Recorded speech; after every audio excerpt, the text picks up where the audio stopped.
नमस्कार, मनी 9 की खास पेशकश में आपका बहुत बहुत स्वागत है, जिसमें हम बाजार के ऊपर फोकस करते हैं। आज के बाजार की तैयारी कैसे करनी है, किन सेक्टर्स, किन स्टॉक्स में पैसा बनेगा, इन सब के ऊपर हमारा खास तौर पे फोकस रहता है। डिस्कस करेंगे कि गुरुवार की वीकली एक्सपायरी किस तरह की हुई थी और आज किन सेक्टर्स, किन स्टॉक्स में आपको खरीदारी या बिकवाली करके मुनाफा हो सकता है। इस चर्चा में शामिल होने के लिए, हमारी मदद करने के लिए खास मेहमान हमारे साथ मौजूद हैं।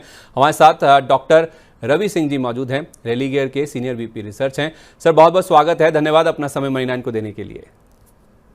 जी धन्यवाद, मुझे एक बार संदीप जी वापस बुलाने के लिए।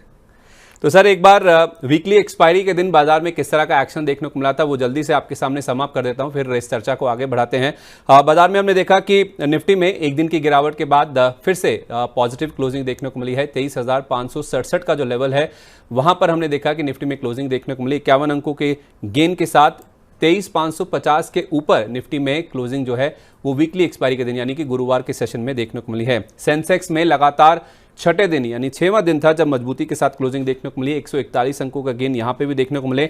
एडवांस डिक्लाइन पर नजर डालें तो ऑलमोस्ट 1:2 का आपको एडवांस डिक्लाइन नजर आएगा। एनएसई पर 850 शेयरों के आसपास हमने गिरने वाले शेयरों की सूची देखी, उसमें 1604 शेयर ऐसे थे जो कि तेजी के साथ बंद होते हुए नजर आए। तो एडवांस डिक्लाइन ऑलमोस्ट 1:2 था, क्योंकि ब्रॉडर मार्केट्स में मजबूती थी। मिड कैप और स्मॉल कैप इंडेक्स दोनों में 500 अंकों से ज्यादा की मजबूती के साथ क्लोजिंग देखने को मिली, जिसने एडवांस डिक्लाइन को भी सपोर्ट करते हुए दिखा, वहां पे सहारा देखने को मिला। इसके अलावा आप देखें तो बैंक निफ्टी में लगातार चौथे दिन मजबूती के साथ कारोबार की क्लोजिंग देखने को मिली। इनफैक्ट बीते सेशन में तो 950 अंकों के आसपास का उछाल था। कल के सेशन में भी करीब 400 अंकों के आसपास की और मजबूती लेके बैंक निफ्टी में नए रिकॉर्ड लेवल्स पर क्लोजिंग देखने को मिली है। 51,783 वो लेवल था जहां पे बैंक निफ्टी में रिकॉर्ड हाइस पर जाकर क्लोजिंग देखने को मिली है। निफ्टी के गेनर्स की अगर हम बात करें तो उसमें हिंडाल्को था, ग्रासिम था, बीपीसीएल था जो कि टॉप गेनर्स की सूची में शामिल थे। और गिरने वाले शेयरों की सूची में कुछ ऑटो और फार्मा जैसे नाम थे, जिसमें हीरो मोटोकॉर्प, एमएनएम ये ऑटो स्पेस से, और सन फार्मा जिसपे एक खबर आई है इनके प्लांट को लेकर वार्निंग लेटर इशू हुआ था, उसका जो इंपैक्ट है वो गिरावट के तौर पे स्टॉक में देखने को मिला है। लेकिन फर्टिलाइजर एज अ पैक में आप देखिए लगातार दूसरे दिन लगातार फायर क्रैकर्स देखने को मिले। वायदा बाजार में अगर आप देखें जो एफएनओ शेयरों की सूची में चंबल फर्टिलाइजर दूसरे दिन लगातार वायदा बाजार का टॉप गेनर था। 18% के आसपास के गेन्स इस स्टॉक में देखने को मिले। लेकिन लूजर्स की बात करें तो उसमें कुछ पीएसयू नाम है, सरकारी कंपनियों के नाम ऐसे हैं जो कि गिरावट में सबसे आगे थे। पीएफसी हुआ, आरईसी हुआ, इसके साथ साथ Vodafone idea, Godrej consumer, Bosch, ये कुछ ऐसे स्टॉक्स हैं जो कि वायदा बाजार में गिरने वाले शेयरों की सूची में सबसे ज्यादा थे। राहत की बात यह है कि इंडिया विक्स में कूल ऑफ देखने को मिला। वीकली एक्सपायरी के दिन 2.25% के आसपास की गिरावट के साथ इंडिया विक्स में क्लोजिंग देखने को मिली है। रवि सर, निफ्टी में ये जो तेजी का ट्रेंड है क्या अभी भी बरकरार है? क्योंकि परसों के सेशन में हमने देखा था एक दिन का गिरावट आई थी, कल लेकिन फिर से एक्सपायरी के दिन मार्केट में मजबूती के साथ ही क्लोजिंग देखने को मिली। और इंपॉर्टेंटली जो 23,500 का लेवल है, इनफैक्ट 23,550 के भी ऊपर ही क्लोजिंग देखने को मिली है। तो ट्रेंड इंटैक्ट है सर अभी भी मार्केट का? बिल्कुल आपने सही बताया, ट्रेंड इस समय पॉजिटिव है। और जिस हिसाब से यहाँ पर ओवरऑल देखा जाए, जो कल की जो बाइंग यहाँ पर देखने को मिली उसमें अगर जाते हैं तो 73% निफ्टी के वेटेज स्टॉक में आपको बाइंग मोमेंटम दिखा, और 26% वेटेज के हिसाब से जाते हैं तो उनमें थोड़ा सा सेल ऑफ देखने को मिला था। लेकिन आज के दिन अगर देखते हैं तो मुझे ऐसा लगता है कि अब अगर निफ्टी आज 23,550 के ऊपर यहाँ पर सस्टेन कर पाता है तो जल्दी हम निफ्टी के 23,650 के आंकड़े को छूते हुए यहाँ पर देख सकते हैं। और इसको अगर ओवरऑल अगर स्ट्रैटेजी के हिसाब से अगर देखा जाए तो मुझे ऐसा लगता है कि अब चूंकि एक्सपायरी हो चुकी है तो अगले जो वीकली एक्सपायरी है उसमें आपको कैलेंडर स्प्रेड में आपको थोड़ा सा जो आर्बिट्राज लोग करते हैं उनको यहाँ पर थोड़ा सा प्रॉफिटेबिलिटी आपको ज्यादा मिल सकती है। लेकिन फिलहाल डिप पे बाई की स्ट्रैटेजी और ऊपर साइड पे यानी 23,650 से 23,610 ये ऐसे बीच के जो लेवल होंगे उन पे थोड़ी सी रुकावट देखने को मिलेगी। और ओवरऑल स्टॉक यहाँ पर अभी स्पेसिफिक मूवमेंट आपका बना रहेगा। दूसरी तरफ आपने बैंक निफ्टी की बात की है, देखिए इस समय 52,000 से हम बहुत थोड़ी दूरी पे हैं। प्राइवेट बैंक ने पूरा जलवा दिखा रखा है और अभी ये जलवा जो है वो थोड़ा सा बचा हुआ है पीएसयू बैंकों में, वो नहीं देखने को मिला। कुछ पहले यही प्राइवेट बैंक थे जिनमें कि आपको एचडीएफसी, आईडीएफसी फर्स्ट और आईसीआईसी जिनमें कि थोड़ा सा रुकावट देखने को मिल रही थी। लेकिन मुझे लगता है कि अगला एक हफ्ता यानी कि आज तो चलिए लास्ट वर्क ट्रेडिंग डे है, फ्राइडे है, लेकिन मुझे ऐसा लगता है कि अब तेजी का रुझान यहाँ पर अगले हफ्ते भी जारी रहेगा। चलिए, तो ना केवल आज के सेशन में बल्कि अगले हफ्ते भी तेजी का जो जलवा है निफ्टी बैंक का खास तौर पे, वो अगले हफ्ते भी जारी रह सकता है। 23,600 और उसके बाद 23,650 तक के जो लेवल्स हैं वो निफ्टी में आज के सेशन में या तो फिर अगले हफ्ते में देखने को मिल सकते हैं। एक राहत की बात यह है sir, mid cap small cap index में भी एक दिन की गिरावट के बाद हमने फिर से खरीदारी का रुझान देखा है। तो जो गुरुवार को 500 अंकों से ज्यादा की तेजी लेकर मिड कैप और स्मॉल कैप इंडेक्स बंद हुए हैं, उसके क्या मायने हैं? जो ब्रॉडर मार्केट में हो रहा है उसको आप कैसे रीड कर रहे हैं? देखिए, इन्वेस्टर के हिसाब से मैं अगर एक स्ट्रैटेजी देखना चाहूँ तो मुझे ज्यादा क्लियर संदीप जी दिखाई देता है। पहला, कि जिन स्टॉक्स में आपने 5-10% की रैली देखी, मैं एक एग्जांपल के लिए बता रहा हूँ, इस समय आपने आईबुल रियल एस्टेट में आज 15% की रैली, कल 15% की रैली दिखाई दी। आज आपको जैसे ही खुलता है, मुझे लगता है मौका है ऐसे स्टॉक्स जो इस हवा में, मार्केट की जो तेजी की हवा है इसमें उड़ रहे हैं, उन स्टॉक से थोड़ा सा कम करना चाहिए। दूसरी तरफ है कि स्टॉक स्पेसिफिक, जैसे आपने कहा मिड कैप लार्ज कैप, देखिए अगर क्लियर है कि पिछले एक हफ्ते में या फिर पिछले 3 दिनों में किसी स्टॉक में 8% की रैली दिखाई दे रही है, तो थोड़ा सा पैसा घर भी ले जाइए। आज ट्रेडिंग का लास्ट डे है और मुझे ऐसा लगता है कि मंडे ट्यूसडे का रिस्क मत लीजिए, मिठाई खाने के पैसे आज ही ले जाइए। तो थोड़ा सा प्रॉफिट बुकिंग करिए, कितना करना है। अगर आपका कोई स्टॉक एक हफ्ते के अंदर 5 से 8% चल चुका है तो उसका कम से कम 40% आपको मुनाफा बुक करना चाहिए। मैं उन्हीं स्टॉक की बात कर रहा हूं जो चल चुके हैं। अब आते हैं दूसरी कैटेगरी की, जो स्टॉक्स आपके नीचे अभी गिरे हुए थे और थोड़े से बाउंस बैक कर रहे हैं, बहुत दिनों से आपको परेशान कर रहे थे और आपके प्रॉफिटेबिलिटी की तरफ है, उनमें भी आज के दिन की स्ट्रैटेजी यही रखिए कि थोड़ा थोड़ा माल हल्का करें, थोड़े थोड़े से स्टॉक्स को कम करें, थोड़ा पैसा फ्री रखें। मंडे को फिर नई अपॉर्चुनिटी मिलेगी और नए स्टॉक्स पे इंप्रूवमेंट होगी, उस पे इन्वेस्टमेंट करेंगे। बाकी अगर इंट्राडे में कोई ट्रेड आता है तो उसमें बाय की स्ट्रेटजी ली जा सकती है। तो थोड़ा एक्सपोजर मार्केट में कम कीजिए, हफ्ते का आखिरी कारोबारी दिन है, थोड़ा मुनाफा वसूली कीजिए। ट्रंकेटेड वीक था, अच्छे खासे गेंस इसमें बन चुके हैं और स्पेशली कुछ ऐसे stocks mid cap small cap category के सेगमेंट के जहां पे आपको 7 से 8% मुनाफा हो रहा है, वहां से 40-50% मुनाफा लेने में कोई हर्ज नहीं है। थोड़ा सा आपको एंजॉय भी करना चाहिए। मार्केट 2 दिन बंद रहता है, आप भी थोड़ा सा एंजॉय कीजिए, ऐसा रवि जी हमें बता रहे हैं। लेकिन सर, गुरुवार के मार्केट में हमने 2 पॉकेट्स खास तौर पे देखी जहां पे काफ़ी अच्छा एक्शन बन रहा था। एक है रियल्टी और दूसरा है मेटल। एज अ पैक में हमने देखा काफ़ी अच्छे गेंस बनते हुए दिख रहे थे। कई सारे स्टॉक्स हैं जिसमें जेएसडब्ल्यू स्टील हुआ, टाटा स्टील हुआ, इनमें काफ़ी अच्छा एक्शन देखने को मिल रहा था। तो रियल्टी में हमने परसों के सेशन में गिरावट देखी थी, डीएलएफ करेक्ट हुआ था, गोदरेज प्रॉपर्टीज गिरा था, लेकिन कल फिर से एक रिन्यूड बाइंग इंटरेस्ट इनमें देखने को मिल रहा है। तो रियल्टी और मेटल में कैसे रणनीति तैयार करें सर? देखिए, मैं लॉन्ग टर्म स्ट्रैटेजी के हिसाब से अगर जाता हूं तो मैं इस समय रियल्टी के जो भी उछाल आ रहे हैं उनमें प्रॉफिट बुक करने की राय दे रहा हूं। और आप जो प्रॉफिट बुक करे उसमें 60 से 70% है। आप जनरली देखते होंगे, मैं कोशिश करता हूं कि 30-40% का बुक करें, लेकिन रियल्टी काउंटर जो आज आपको यहां पर प्रॉफिट दे रहे हैं, चाहे आपने हिस्टोरिकली 3 साल में निवेश किया हो या 5 सालों में निवेश किया हो, लेकिन अगर आज के दिन देखते हैं तो मुझे ऐसा लगता है कि यहां पर 60 से 70% मुनाफा वसूली एक बार रियल्टी काउंटर से जरूर करनी चाहिए। पैसा शिफ्ट कहां करना है उसकी चर्चा तो आपके स्टॉक इस प्रोग्राम में होती रहती है, लेकिन मेटल काउंटर पे अगर देखते हैं तो मुझे लगता है सेल, एसजेवीएन, टाटा स्टील, इनमें अग्रेशन अभी है और हिंडाल्को इनको लीड करता हुआ नजर आएगा। तो जो ये डिप मिल रहा है, इनमें अपने स्टॉक्स को एकुमुलेट करें, पुरानी बाइंग है तो उसको कंटिन्यू रखें, और अगर वहां पर 20-30% जो फंड आप फ्री कर रहे हैं वहां पर अगर पोजीशन बढ़ाते हैं तो ये आपके पोर्टफोलियो में एक 4 चांद और लगा सकता है। तो रियल्टी शेयरों में 60 से 70% मुनाफा बुक कर लीजिए। सेल ऑन एवरी बाउंस कह सकते हैं, या आपके पास पहले रखे हुए हैं तो आप उनमें मुनाफा वसूली कर सकते हैं। और मेटल में कुछ सिलेक्टिव होने की बात कर रहे हैं। हिंडाल्को, टाटा स्टील जैसे स्टॉक्स ऐसे हैं जिनमें अभी भी गिरावट पे खरीदारी की जा सकती है, लेकिन बाकी कुछ स्टॉक्स ऐसे हैं जहां पे आपको थोड़ा सा कॉशियसली चलना चाहिए। अब बात करते हैं आज के बाजार की, यानी कि फ्राइडे के सेशन में किस तरह से आपको रणनीति बनानी चाहिए, किन सेक्टर्स में, किन स्टॉक्स में आपका पैसा बन सकता है, कहां पे आपको फोकस करना है। पहले तो सर निफ्टी की बात करते हैं। हफ्ते के आखिरी कारोबार दिन निफ्टी को खरीदें या फिर बेचकर चलें? शॉर्ट पोजीशंस बना के चलें या थोड़ा खुलने दें, खुलने का इंतजार करें उसके बाद पोजीशंस बनाएं? देखिए, मैं यहाँ पर लेवल क्लियर करता हूं, लेकिन आप लोग ये लेवल भूल जाते हैं, इसलिए पेन पेपर पे नोट करके सामने लगा लीजिए जिससे आपको याद रहे। पहला, अगर मार्केट में यहाँ पर गैप ओपनिंग खुलती, मार्केट 23,600 के पास खुलता है तो थोड़ा वेट करना है, डिप का इंतजार करना है। 570, 23,570 से 580 के आसपास आता है तो वहां बाय करना है। टारगेट वापस 610 और 23,650 का होगा। दूसरा, अगर मार्केट नीचे यहां पर खुलती है तो बाय की ही स्ट्रैटेजी रखनी है, लेकिन 23,520 के लेवल्स के आसपास अगर मार्केट आ जाता है वहां पर भी बाय लीजिए, लेकिन उसका प्रॉफिट आपको 23,580 के लेवल पर बुक कर लेना है और दोबारा फिर वेट करना है। ऑप्शन ट्रेडर के हिसाब से आ जाते हैं। देखिए, इस समय आज के मार्केट में आपको दो तीन ऑप्शंस यहां पर दिखाई दे रहे हैं। पहला, इस समय देखिए तो 23,600 और 23,500 ये जो ऑप्शन कॉल ऑप्शंस हैं, अगर आप डायरेक्टली निफ्टी में नहीं ट्रेड कर रहे हैं तो जो लेवल्स निफ्टी के बताए हैं उनको देखकर वहां पर ऑप्शन पे बाय करिएगा और छोटा सा स्टॉप लॉस 20 रुपए का स्टॉप लॉस डालिए और प्रॉफिटेबिलिटी 40 पॉइंट की आपको इन ऑप्शंस पे मिल सकती है, तो आप इसका ध्यान रखें।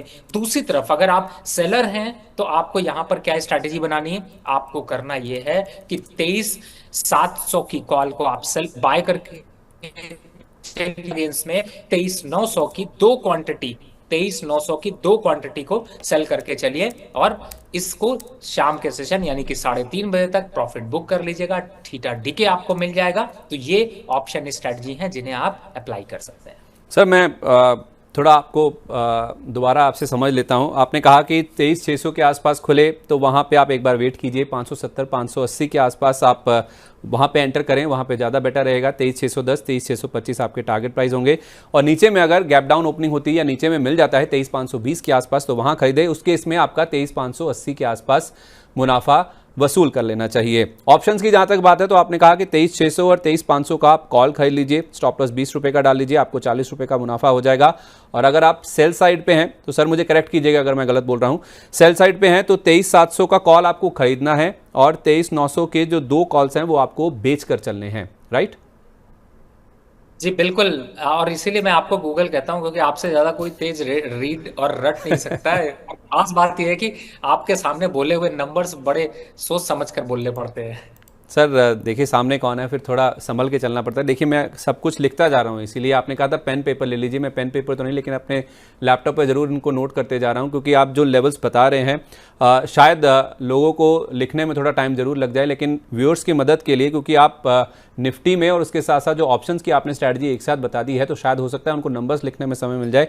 लेकिन ये जो स्ट्रैटेजी आपने बताई है जाहिर सी बात है इसमें दिन के दौरान अच्छा खासा मुनाफा देखने को मिल सकता है। तो जो हम दिन की तैयारी कराते हैं, आज की स्ट्रैटेजी बनाते हैं, शायद रवि जी से बेहतर कोई स्ट्रैटेजी अभी तक हमने नहीं देखी है जो निफ्टी के साथ साथ हमें ऑप्शंस की भी स्ट्रैटेजी साथ में ही शेयर कर रहे हैं। कुछ सेक्टर्स की बात भी करना चाहूंगा सर। ऑटो में हमने देखा है कि काफी लंबे समय के बाद एक प्रॉफिट बुकिंग होती हुई दिखी है।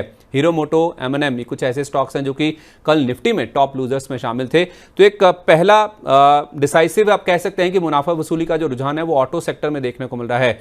क्या ये लंबा चलने वाला है या आपको लगता है कि ऑटो में ये जो गिरावट हो रही है ये खरीदारी करने का मौका है? कुछ स्टॉक्स जो आपने आइडेंटिफाई किए हो? देखिए, जब हवा पलटी हो तो थोड़ी पलटी हवा में थोड़ा सा रुकना चाहिए और इस समय हवा थोड़ी सी प्रॉफिट बुकिंग की है। तो यहां पर मैं ये कहूंगा जरूर कि आपके पास अगर स्टॉक्स M&M है, बहुत लोअर लेवल पे लिया होगा सर, थोड़ा प्रॉफिट बुक कर लो, थोड़ा मजे ले लो। 2871 रुपए चल रहा है, 2700 तक के टारगेट अभी अचीव होते हैं। दूसरा स्टॉक है टीवीएस मोटर, बहुत से लोग इसको वेट कर रहे होंगे, वेट करिए 2350 के आसपास आएगा तभी खरीदेंगे। अगर इन लेवल्स पर जॉबिंग करने का मन है तो कर सकते हैं। तो खरीदारी तो आज नहीं हो सकती और शायद ये वेडनेसडे के बाद ही होगी। तो आपके प्रोग्राम को कंटिन्यू देखें, हम जरूर यहाँ पर रिकमेंड करेंगे। लेकिन फिलहाल ऑटो सेक्टर से अगर आप नीचे के लेवल पे हैं, और जो मैंने 3 स्टॉक्स के नाम लिए, M&M, टीवीएस मोटर और एक और स्टॉक है बजाज ऑटो, इनके अगर आप चाहे तो इनमें प्रॉफिट बुक कर सकते हैं। थोड़ा सा डिप का इंतजार करें, आई थिंक इनमें 3 से 4% का डिप और देखने को मिलेगा। एक और पॉकेट सर ऑटो के अलावा वो है PSU स्पेस का। REC PFC तो वायदा बाजार में भी देखें तो गिरने वाले शेयरों की सूची में सबसे ऊपर नजर आ रहे थे। तो PSU एज अ स्पेस में हमने परसों के सेशन में भी देखा, HL जैसे काउंटर्स में कुछ मुनाफा वसूली देखने को मिली, गार्डन रीच में भी हमने कुछ करेक्शन देखा। तो सिलेक्टिवली अगर हम देखें जहां पे PSU स्पेस में बहुत ज़्यादा रनअप हो चुका है वहां पे कुछ प्रॉफिट बुकिंग साफ तौर पे नजर आने लगी है। क्या सिलेक्टिव रहने का वक्त है PSU स्टॉक्स में, खास तौर पे REC, PFC, HAL, GRSC जैसे काउंटर्स में? देखिए मुझे ऐसा लगता है पीएसयूज में अगर इस समय जैसे क्या होता है कि संदीप जी, इनमें जैसे आपने आरईसी में देखा होगा, पीएफसी में देखा होगा, एक अच्छी प्रॉफिट बुकिंग आई है, लेकिन ये प्रॉफिट बुकिंग आपको ऐड करनी चाहिए। अभी फिलहाल पीएसयूज में कोई भी जो है वो ऐसा बहुत बड़ा डाउनफॉल नहीं दिखाई देता। और इन लेवल्स पर मैं प्रॉफिट बुक करने की राय इसलिए नहीं दे पा रहा क्योंकि इन लेवल से स्टॉक के मूवमेंट बड़े आ सकते हैं, तो थोड़ा करेक्शन, यानी कि थोड़ा सस्ता है तो अच्छा है, ऐसी स्ट्रेटजी यहाँ पर दिखाई दे रही है, तो थोड़ा सा वेट एंड वॉच की पॉलिसी यहाँ पर रखनी चाहिए। ओके, ठीक है। तो पीएसयूज में ऐसी कोई घबराने वाली बात नहीं है कि जैसे ऑटो में हमने मुनाफा वसूली देखी है, पीएसयूज में थोड़ा वेट एंड वॉच करें। हो सकता है कि थोड़े से करेक्शन के बाद वापस एक बड़ा अप मूव इस पूरे स्पेस में देखने को मिले। दो सेक्टर सर 2 दिन से लगातार चल रहे हैं। एक है निजी बैंक का, जैसे कल एचडीएफसी बैंक ने लीड किया था, और फर्टिलाइजर एज अ पैक में जहां पे कुछ जीएसटी के दायरे से इस सेक्टर को बाहर किया जा सकता है, ऐसी उम्मीदें लगाई जा रही हैं। इन्वर्टेड ड्यूटी स्ट्रक्चर है जिसका इंपैक्ट इस पूरे सेक्टर में देखने को मिल रहा है। आज भी वायदा बाजार में देखें तो चंबल फर्टिलाइजर 18% के गेन के साथ टॉप गेनर था। लगातार दूसरे दिन हमने देखा चंबल फर्टिलाइजर में टॉप गेनर था ये वायदा बाजार की सूची की अगर हम बात करें तो। निजी बैंकों में और फर्टिलाइजर एज अ पैक में कोई स्टॉक्स जो आपको अच्छे लगते हो अभी भी जहां पे खरीदारी करने के मौके हों? देखिए आज का दिन तो प्रॉफिट बुक करने का दिन है। 2-3 दिन से बढ़िया मिठाई मिल रही, खाने को मौका मिल रहा है, खा लीजिए, और ज्यादा मत खा लीजिएगा नहीं तो पेट भी खराब होगा। तो मुझे ऐसा लगता है कि इन लेवल्स पर फर्टिलाइजर में कोई नया इन्वेस्टमेंट मत करिए, चाहे वो फैक्ट हो, एनएफएल हो, दीपक फर्टिलाइजर, चंबल फर्टिलाइजर। थोड़ा सा यहाँ पर मुनाफा वसूली कर लीजिए, और मुनाफा वसूली 40% से भी ज्यादा आप करके चल सकते हैं। और प्राइवेट बैंक सर?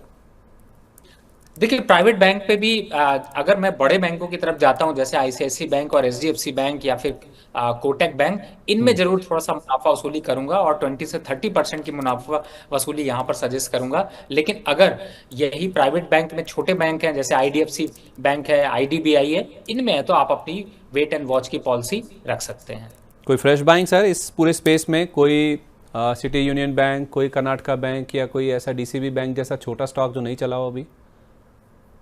देखिए मुझे ऐसा लगता है कि अगर छोटे बैंक की तरफ जाते हैं तो आईडीबीआई और डीसीबी बैंक दोनों ही अट्रैक्शन यहाँ पर दिखा रहे हैं। मुझे लगता है कि उनकी तरफ यहाँ पर फोकस करना चाहिए। अपसाइड के मोमेंटम में अगर देखते तो 3 से 5% का दमखम यहाँ पर भी दिखाई दे रहा है।